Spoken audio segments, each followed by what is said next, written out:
Welcome back to my channel SG family. জয় শ্রীকৃষ্ণ, রাধে রাধে বলে আজকে আমরা একটা নতুন সকালে পা দিলাম। তো দেখো বন্ধুরা, সবাই নেবে আমার অনেক অনেক শুভেচ্ছা, অনেক অনেক অভিনন্দন। গুড মর্নিং, শুভ সকাল।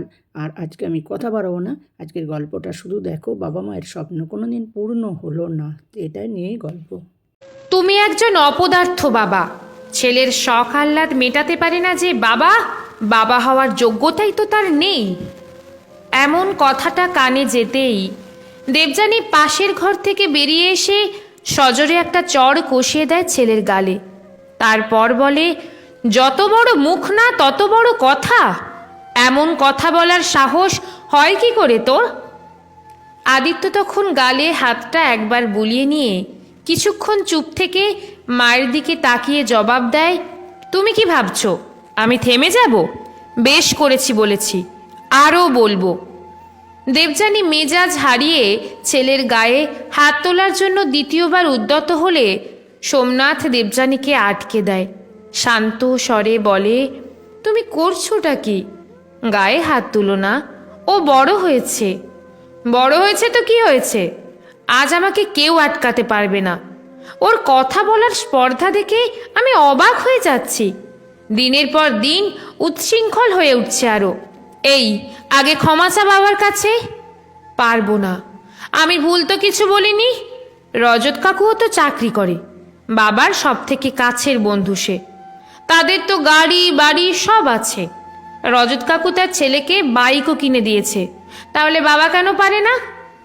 মুহূর্তেই রাগটুকু সামনে নিয়ে দেবযানী একটু শান্ত হয়ে বলে, শোন আদিত্য, তোর বাবার সাথে কারোর তুলনা করবি না। তোর বাবা কনস্টেবলের পদে চাকরি করে, অফিসার তো নয়। বোঝার চেষ্টা কর। সকাল সকাল এই বাজে কথাগুলো না বললে তো তোর গায়ে হাতটাও তুলতাম না। বড় হচ্ছিস, তোকে বুঝতে হবে আমরা সাধারণ মধ্যবিত্ত ঘরের মানুষ। আমাদের এত বাহাদুরি করলে চলে না। তুই যদি রজত কাকুর ছেলের সাথে তোর তুলনা করিস তাহলে চলবে? শোনো মা, তুমি তাহলে বাবাকে বলে দিও বাবাও যেন রজত কাকুর সাথে না মেশে। যার যেমন যোগ্যতা তার তেমন বন্ধু থাকাই উচিত। এতক্ষণ পর মুখ খুলল সোমনাথ। ছেলের কাছে বসে মাথায় হাত বুলিয়ে শান্ত স্বরে বলল, অনেক টাকা, দামি গাড়ি এগুলো জীবনের লক্ষ্য নয়। মানুষের মতো মানুষ হতে হবে, নিজেকে প্রতিষ্ঠিত করতে হবে। সৎ পথে থাকলে কখনো বিপদে পড়তে হয় না। তুই শুধু মানুষ হ, তোর থেকে আর বেশি কিছু আশা নেই আমাদের। বাবার কথাগুলো উড়িয়ে দিয়ে হেয়ালির সুরে আদিত্য বলে উঠল, বাবা তুমি আমাকে জ্ঞান দিও না। তুমি আমাকে বলো তো, তুমি এতদিন চাকরি করে কি কি করতে পেরেছ? বাড়িটুকু দোতলা ছাড়া আর কি করেছ? কোনো জায়গা জমি কিনতে পেরেছ? একটা গাড়ি, কোথাও যেতে হলে পাবলিক বাস ছাড়া অন্য কিছু পেয়েছি?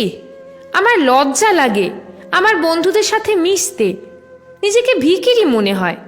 অথচ তুমি সরকারি চাকুরে, ইচ্ছে করে নিজে প্রমোশনও নাওনি, কারণ তুমি অলস। সারা জীবন এই সততা ধুয়ে জল খেয়েই গেলে। এই সততা কি দিয়েছে তোমাকে? দামি রেস্টুরেন্টে নিয়ে গিয়ে কোনোদিনও খাওয়াতে পেরেছ? কোথাও ঘুরতে গেলে ট্রেনে স্লিপার ক্লাস ছাড়া অন্য কিছু বুক করতে পেরেছ? আমরা কখনো বিদেশে গেছি, পারবে উত্তর দিতে?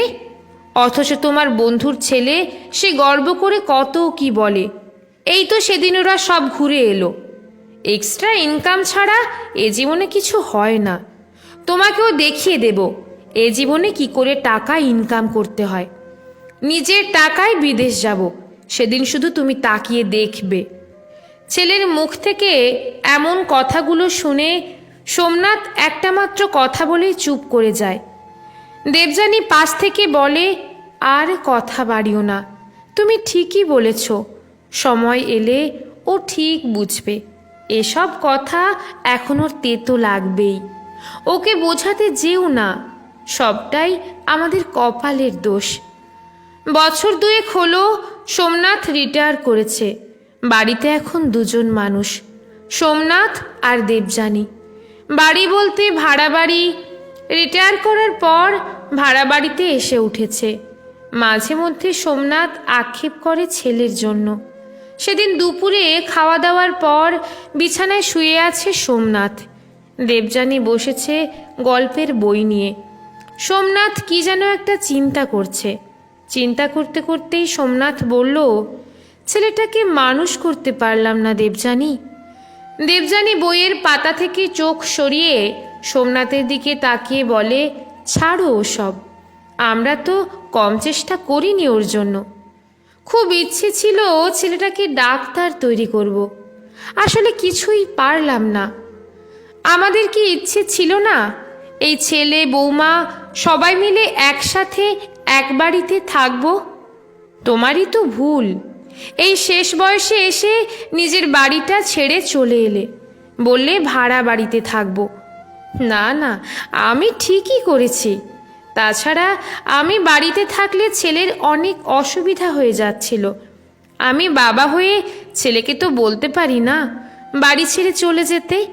সে যাই হোক, তোমারও অসুবিধা হবে না সে ব্যবস্থাও তো আমি করেছি। শুধু আক্ষেপ, ছেলেটাকে মনের মতো করে তৈরি করতে পারলাম না। আচ্ছা, এতে ছেলের কি অসুবিধা হচ্ছে শুনি? ছেলে তো ভালোই আছে, নিজের গাড়ি বাড়ি, হাতে প্রচুর টাকা, বউকে নিয়ে তো বেশ আছে। ওটাকে ভালো থাকা বলে না দেবযানী। আমি তো বাবা, আমি সব বুঝি। দেবযানী মনে আছে, আমি ডিউটি থেকে ক্লান্ত শরীর নিয়ে যেদিন রাতে ফিরতাম, এসে দেখতাম আদিত্য ঘুমিয়ে পড়েছে। তখনও কত ছোট। তুমি বলতে তোমার মতো এমন চাকরি ছেলেকে করতে দেব না। এমন একটা চাকরি যখন তখন ডিউটি, কোনো অকেশন অনুষ্ঠানে তোমাকে পাই না। তবে আমার ছেলে হবে শিক্ষক। আমি বলতাম ডাক্তার। তুমি চিৎকার করে উঠতে, বলতে আমার স্বপ্ন ও মানুষ গড়ার কারিগর হবে। আমাদের স্বপ্ন শুধু স্বপ্নই থেকে গেল। এত চিন্তা করলে তুমি নিজেই অসুস্থ হয়ে পড়বে। ভেবো না এত। চিন্তা করে শরীরটার কি হাল করেছ দেখেছ নিজের দিকে? সোমনাথ কোনো উত্তর না দিয়ে চোখের পাতা বন্ধ করে নেয়। দেবযানী গল্পের বইয়ে মনোনিবেশ করে। বেশ কয়েকদিন হলো সোমনাথের শরীরটাও ভালো যাচ্ছিল না। দেবযানী ফোন করেছিল আদিত্যকে, তোর বাবার শরীরটা ভালো নেই, তোর সময় হবে আসার? আদিত্য পরিষ্কারভাবে জানিয়ে দিল, কি করে তুমি এসব কথা বলো? আমার কি এত টাইম আছে? ভালো দেখে একটা ডাক্তার দেখিয়ে নাও। তাছাড়া বাবার এমনিতেই রোগটোগ বাতিক, আর শরীর খারাপ তো আমাকে বলছো কেন? আমার জন্য বাবা কিছুই করেনি, আমি কেন করব তাহলে? পাশেই ছিল সোমনাথ।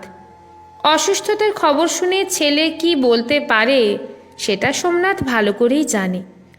বিষণ্ণ মুখে দেবযানী ফোনটা রেখে দিলে সোমনাথ বলে, ও নিয়ে তুমি ভেবো না, প্রেশারটাই তো বেড়েছে, বয়স বাড়লে ওসব একটু হবেই।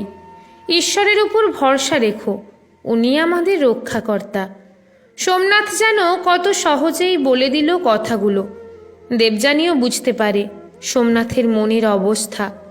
অথচ এক সময় ছেলের শরীর খারাপ শুনলে কত দূর থেকে ছুটে আসতো সোমনাথ।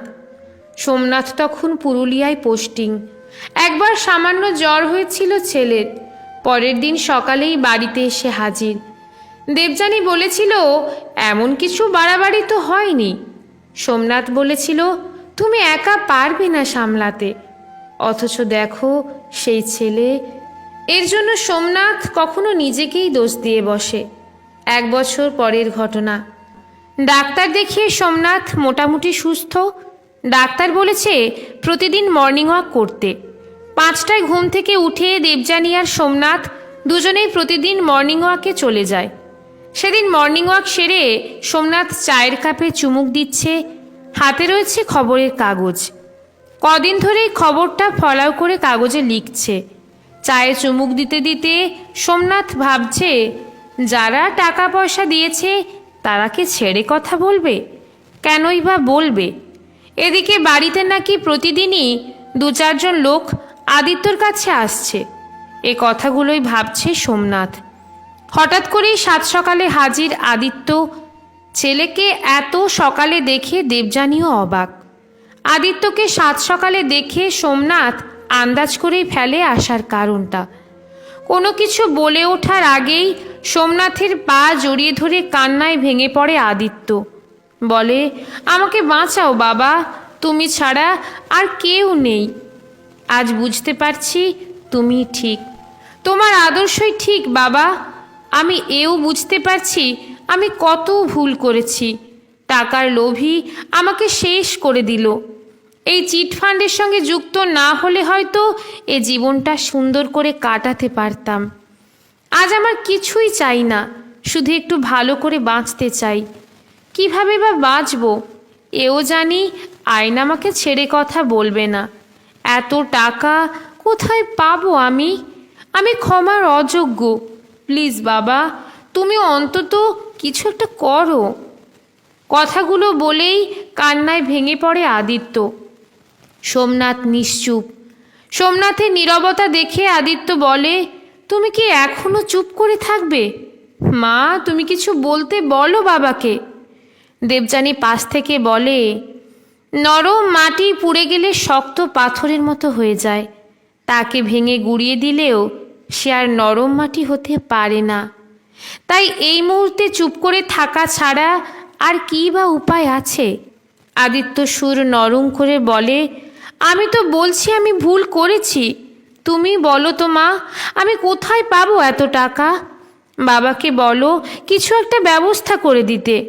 অন্তত বাড়ির দলিলটা ব্যাংকে রেখে টাকার ব্যবস্থা করে দিতে অন্তত। সোমনাথ ছেলের এহেন কথা শুনে একটি বাক্য খরচ করে না। আসলে এটাই তো হবার ছিল। সোমনাথের নীরবতাই যেন বড় একটা জবাব দিয়ে দেয়। সোমনাথ কিছু বলছে না দেখে আদিত্য বলে, মা তুমিও কিছু বলবে না? হ্যাঁ, নিশ্চয়ই বলবো, তবে তোর হয়ে নয়। অন্যায়ের হয়ে তোর বাবা আগেও একটা কথাও বলেনি, তাই আজও কিছু বলবে না। আর বাড়ির কথা বলছিস, ওই বাড়িটা তো তোর বাবা অনেক কষ্ট করে করেছে, সৎ পথের রোজগারে তৈরি। তাই ওই বাড়ির কথা মুখেও আনবি না। তাছাড়া ওই বাড়ি তো আমার নামে। কোনো খারাপ কাজে ব্যয় হোক আমি সেটা চাই না।